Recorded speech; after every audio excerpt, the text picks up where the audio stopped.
네, 조금 전에 일부를 했고요. 2부로 이게 못다한 말이 있어서 2부로 다시 전하도록 하겠습니다.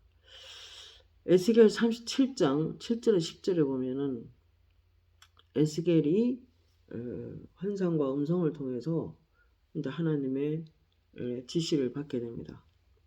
이에 내가 명령을 따라 대언할 때에 소리가 나고 움직이며 이 뼈 저 뼈가 들어맞아 뼈들이 서로 연락되어 내가 또 보니 그 뼈에 힘줄이 생기고 살이 오르며 그 위에 가죽이 덮이고 그 속에 생기는 없더라.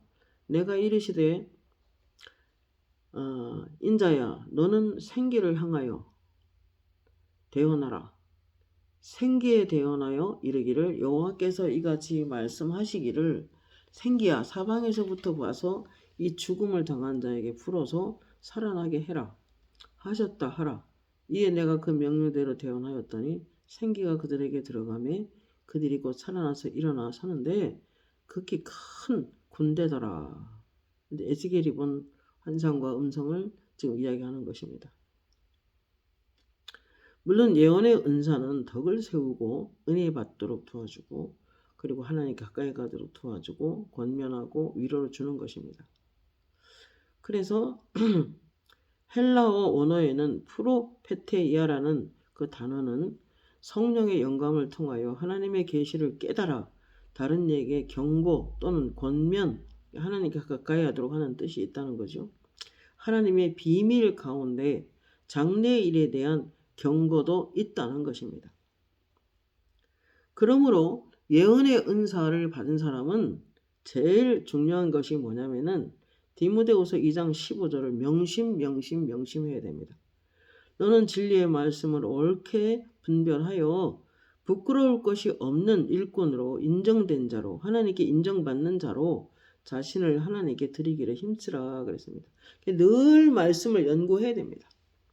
늘 겸손하게 하나님께 엎드리고 그래서 말씀을 잘 분별해서 그리고 그 말씀을 깨달아서 옳게 예언할 수 있도록 하는 것이 중요합니다. 만약에 어떤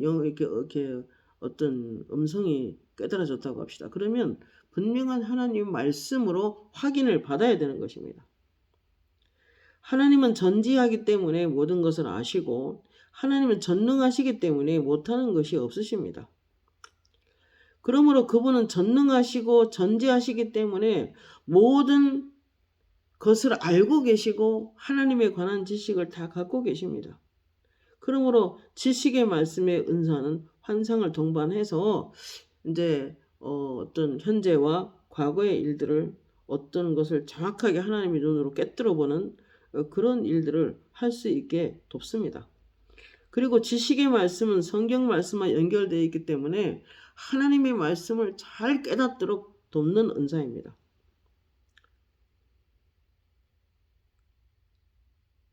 그러므로 아까 말씀 읽은 것처럼 사도행전 9장 16절 10에서 16절에 보면 그때 다메섹에 아나니아라는 제자가 있으니 주께서 환상 중에 불러 이르되 아나니아야 하시거늘 대답하되 주여 내가 여기 있나이다.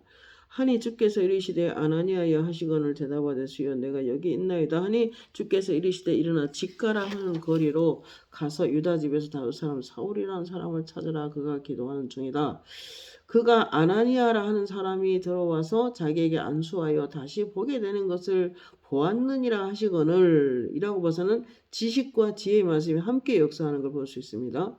아나니아야 대답하되 주여 이 사람에게 대하여 내가 여러 사람에게 듣사온즉 그가 예루살렘에서 주의 성도에게 적지 않은 해를 끼쳤다 하더니 여기서도 주의 이름을 부르는 모든 사람을 결박할 권한을 대제사장들에게 받았나이다 하거늘 주께서 이르시되 가라. 이 사람은 내 이름을 이방인과 임금들과 이스라엘 자손들에게 전하기 위하여 얼마나 그 고난을 받아야 할 것을 내가 그에게 보이리라.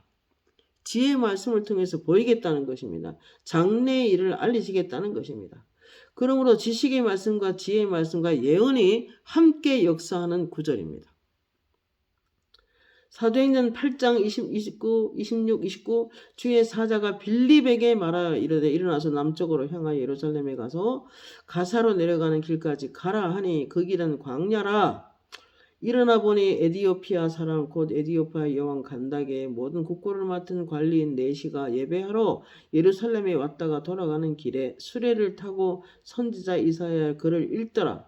성령이 빌립더러 이르시되 이 수레를 가까이 나아가라 하시거늘 하나님은 천사의 메시지를 빌립에게 보내고 하나님의 계획과 목적을 계시하여 주셨습니다. 빌립이 무엇을 가르쳐 주어야 할지 가르쳐 주신 것입니다. 지식의 말씀을 통해서 그에게 성경을 깨닫도록 하는 그런 은사를 통하여 성령이 나타난 것입니다. 사도행전 11장 28, 30절에 그 중에 아가보라 하는 사람이 일어나 성령으로 말하되 천하에 큰 흉년이 들리라 하더니 글라디오 때에 그대로 그렇게 되니라 라고 말합니다. 장래일을 말했죠. 지혜의 말씀을 통해서 지금 예언을 했던 것입니다. 사도행전 21장 11, 11절에 아가보라 하는 선지자가 유대로부터 내려와 우리에게 와서 바울의 띠를 가져다가 자기 수족을 잡아밀고 말하기를 성령이 말씀하시되 예루살렘에서 유대인들이 이같이 이때 임자를 결박하여 이방인의 손에 넘겨주리라. 그 말을 듣고 그곳 사람들과 더불어 바울에게 예루살렘에 올라가지 말라 고난이 바울이 잡아되 여러분이 어찌하여 울어 내 마음을 상하게 하느냐. 나는 주 예수의 이름을 위하여 결박당할 뿐 아니라 예루살렘에서 죽을 것도 각오하였느니라. 미래에 있을 일을 사도 바울도 알았고 아가보도 알았고 그들이 이제 그들의 예언을 통해서 알게 되어서 아마 바울의 고통당할 걸 생각해서 많이 울었던 것 같아요. 그러나 지혜의 말씀은 때에 따라 바뀔 수도 있습니다. 미래 예언도 어떤 사람에서 어떤 경고가 떨어지다가 봅시다. 그러면 그 사람이 마지막 경고다 이렇게 하면서 하나님이 말씀할 때도 수없이 있어서 저도 많이 당했어요.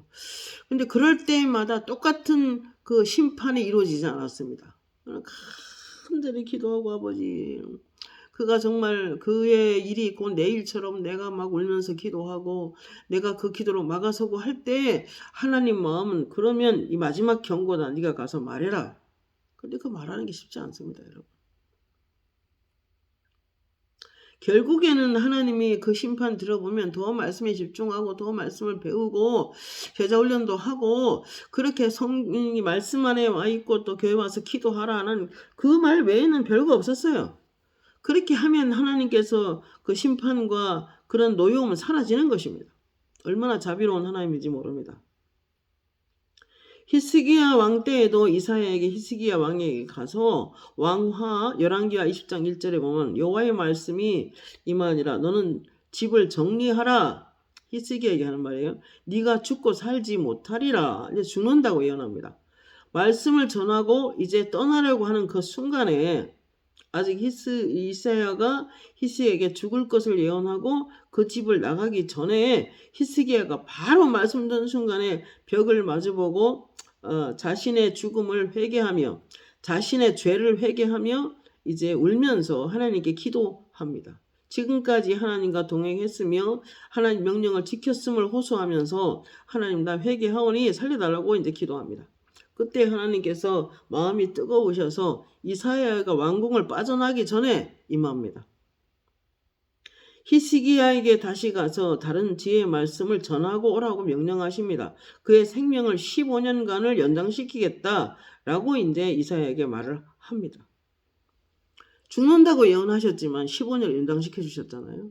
그러니까 상대방에 따라서 지혜의 말씀이 달라질 수도 있는 거죠. 요나 선지자도 니느웨 성의 멸망을 예언했죠. 망하겠다 했습니다.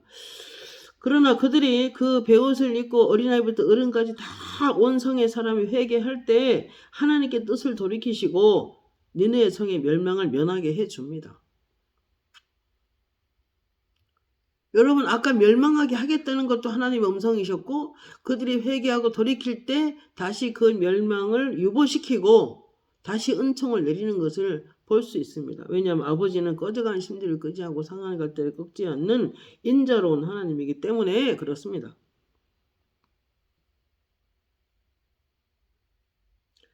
바울이 황제에게 호소하고자 로마로 향하는 배를 타고 갈 때에도 산한 풍랑을 만나게 될 것이라고 그리고 재산과 생명에도 위협함이 있을 거라고 분명히 말을 했지만 그들은 듣지 않았습니다.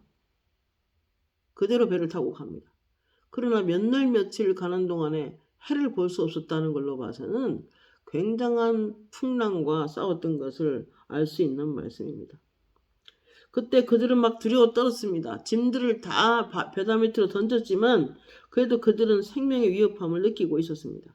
그때 사도 바울은 기도했을 것이고, 사도 바울이 이렇게 말해요. 여러분이여, 내가 보니 이번 항해가 화물과 배만 아니라 우리의 생명에 타격과 많은 손해를 끼치리라. 분명히 경고했지만 그들은 무시했고 출발하여 모든 것을 바다에 버려야 했습니다. 재난 가운데 풍랑이 심할 때 그는 하나님의 음성을 듣게 됩니다. 그 음성을 들은 바울이 이렇게 말합니다. 내가 속한 바 어젯밤에 내게 속한 바 곧 내가 섬기는 하나님의 사자가 어젯밤 내 곁에 서서 말하되 바울아 두려워하지 말라. 네가 가이사 앞에 서야 하겠고 또 하나님께서 너와 함께 항해하는 자를 다 내게 주셨다고 이제 전합니다. 그래서 그 일은 그대로 이루어집니다.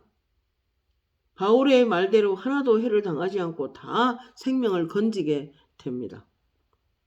오늘날도 이러한 초자연적인 은사가 얼마나 필요한지 모릅니다. 지혜의 말씀의 은사와 지식의 말씀과 정말 이런 하늘의 계시를 받아서 얼마 전에 우리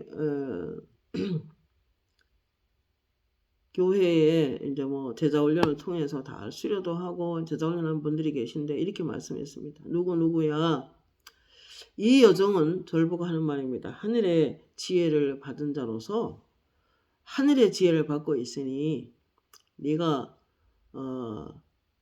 모든 것을 이 여종과 의논을 해라. 그리하면 네가 성공하게 될 것이다 라고 하면서 하나님 나라 위해서 크게 일할 것을 예언해 주셨습니다. 그런데 하늘의 지혜, 미리 될 일을 미리 알리시고 그 예언을 이루시는 것을 정말 우리가 많이 경험하게 됩니다. 여러분 이러한 것을 말을 하려면은 한이 없습니다. 여러분 오늘 예언을 어떻게 하는 것인가 하는 것을 말씀드렸는데 정확한 거부할 수 없는 하나님의 음성이 있습니다. 그렇기 때문에 확고한 음성이 들려지고 또 음성이 있어도 이게 정말 하나님께서 지속적으로 같은 말씀을 하고 계시는 건지 잘 분별해서 여러분이 사용하시기를 부탁을 드립니다. 정확한 예언을 잘하기 위해서는 늘 말씀 앞에 시간을 보내며 하나님 말씀은 살았고 운동력이 있어서 날선 검보다도 예리해서 혼과 영을 분리시키며 혼은 부식해져 정신세계, 마음, 인격. 사람의 마음은 하나님의 뜻을 알기에는 좀 부족하죠. 아니 불가능합니다. 그렇기 때문에 성령이 우리 영 안에 거하시는데 성령님의 인도하심은 다 받을 수 있습니다. 성령을 받은 사람은 성령의 인도를 다 받을 수 있다고 분명히 하나님께서 말씀하셨습니다. 그러므로 수준이 맞게 그 어린아이면 어린아이답게 또 청년이면 청년답게 그 영적 수준에 맞게 하나님께서는 많이 기도하고 말씀 안에 있어서 하나님의 뜻을 알려고 하면은 알 수 있게 인도하신다고 분명히 말씀하셨습니다. 그러나 또 예언의 은사가 있습니다. 좀 빈번하게 어떤 기도 가운데 깨닫게 하시는 어떤 말씀이 떠오르기도 하시고 찬송이 떠오르기도 하시고 때로는 꿈으로도 말씀하시고 그러나 아까 내가 말씀드린 것처럼 모든 꿈이 하나님부터 온 건 아니다. 그렇기 때문에 영적으로 늘 기도하는 그런 사람이라면 인도함을 받을 수는 있습니다. 그러나 굉장히 수준이 높은 그런 예언하는 사람도 있죠. 여러 다양성이 있습니다. 분명한 것은 늘 말씀을 연구해서 깨달아서 디모데 아까 뭐라고 했습니까? 디모데에게 하나님 바울이 부탁하시기를 늘 옳게 말씀 앞에 시간을 보내서 하나님께 인정된 자로 부끄러움이 없는 자로 서기를 힘쓰라라고 말한 것처럼 그 말씀 안에서 훈련을 정확하게 받을 때 더 효과적인 예언을 할 수가 있는 것입니다. 오늘 두 번째로 말씀을 전하고 마치겠습니다. 하나님 감사합니다. 오늘 하나님께서 예언의 은사를 어떻게 하는 것인가 하는 것을 우리가 말씀을 통해서 배웠습니다. 우리가 이 말씀을 잘 받고 또 제가 다 아는 건 아니기 때문에 심히 작은 부분만 알기 때문에 더 깊은 영성을 가진 분들이 있기 때문에 잘 말씀을 통하여 분별하여 정확한 예언을 할 수 있게 하시고 들을 수 있게 하옵소서. 감사드리옵고 예수님의 이름으로 기도합니다. 아멘.